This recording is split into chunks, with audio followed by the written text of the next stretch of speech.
AP food commission సభ్యుడి ఆకస్మిక తనిఖీలు, అధికారులకు షోకాజ్ నోటీసులు. చిలకలూరిపేట ఏపీ ఫుడ్ కమిషన్ సభ్యుడు కృష్ణ కిరణ్ జిల్లా పర్యటనలో భాగంగా పలు అంగన్వాడీ కేంద్రాలు, ప్రాథమిక పాఠశాలను సందర్శించి ఆకస్మిక తనిఖీలు చేపట్టారు. ఈ తనిఖీల్లో ఆయన పలు లోటుపాట్లను గుర్తించి అధికారులపై ఆగ్రహం వ్యక్తం చేశారు. ఒక ఉర్దూ పాఠశాలలో విద్యార్థులకు సరిపడే కోడిగుడ్లు, బియ్యం నిల్వలు లేకపోవడాన్ని ఆయన గుర్తించారు. గుడ్ల పంపిణీ జరగకపోవడంపై సరైన వివరణ రాకపోవడంతో దీనిపై విచారణ చేపట్టాలని విద్యాశాఖ అధికారులను ఆదేశించారు. పోతవరం గ్రామంలోని అంగన్వాడీ కేంద్రాన్ని సూపర్వైజర్లు కనీసం సందర్శించడం లేదని, పిల్లలకు భోజనం కూడా వండటం లేదని గుర్తించి బాధ్యులకు షోకాజ్ నోటీసులు జారీ చేయాలని ఆదేశించారు. అలాగే ఎన్టీఆర్ నగర్లోని అంగన్వాడీలో 20 లీటర్ల పాలు అదనంగా ఉన్నట్లు గుర్తించి సంబంధిత అధికారులకు నోటీసులు ఇవ్వాలని అంగన్వాడీ పీడీకి సూచించారు. 2 రోజుల ఈ పర్యటనలో భాగంగా హాస్టళ్లు, రేషన్ డిపోలను కూడా తనిఖీ చేస్తున్నామని ఆయన తెలిపారు. ఎక్కడైనా లోటుపాట్లు, అధ్వాన పరిస్థితులు ఉంటే జిల్లా కలెక్టర్ దృష్టికి తీసుకెళ్లి కఠిన చర్యలు తీసుకుంటామని హెచ్చరించారు. కేంద్ర, రాష్ట్ర ప్రభుత్వ పథకాల అమలును ప్రధానంగా పర్యవేక్షిస్తున్నామని, ఆహార భద్రతకు సంబంధించి ఏవైనా ఫిర్యాదులు వస్తే ఫుడ్ సేఫ్టీ డిపార్ట్మెంట్కు రిఫర్ చేసి ఖచ్చితంగా చర్యలు తీసుకునేలా చూస్తామని కృష్ణ కిరణ్ స్పష్టం చేశారు. నా పేరు కృష్ణ కిరణ్, నేను ఏపీ ఫుడ్ కమిషన్ సభ్యుడిని.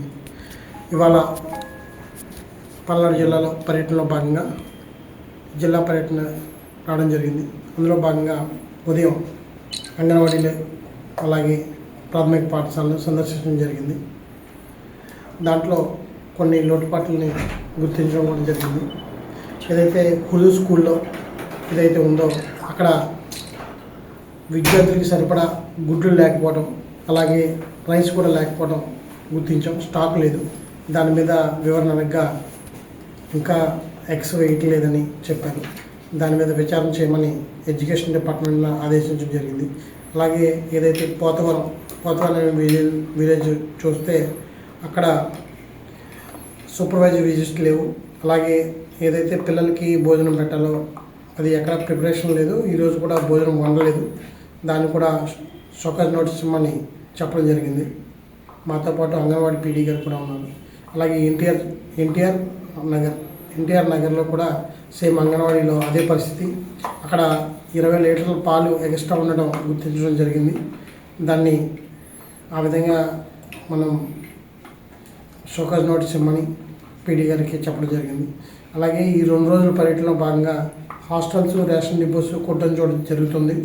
జరిగి ఏదైనా లోటుపాట్లు ఉంటే అధికారులకు తెలియజేయటం, మరీ అధ్వానంగా ఉన్న వాటిని ఖచ్చితంగా కలెక్టర్ గారి దృష్టిలో పెట్టుకుని విచారణ చేసి వాళ్ళ మీద చర్యలు తీసుకోవడం జరుగుతుంది. థ్యాంక్ యూ అండి. ఫుడ్ సేఫ్టీ వాళ్ళు చూడాలి. యాక్చువల్లీ ఏదైతే కేంద్ర రాష్ట్ర ప్రభుత్వాల నుంచి వచ్చే వాటి మీద మేము తనిఖీ చేయడం జరుగుతుంది.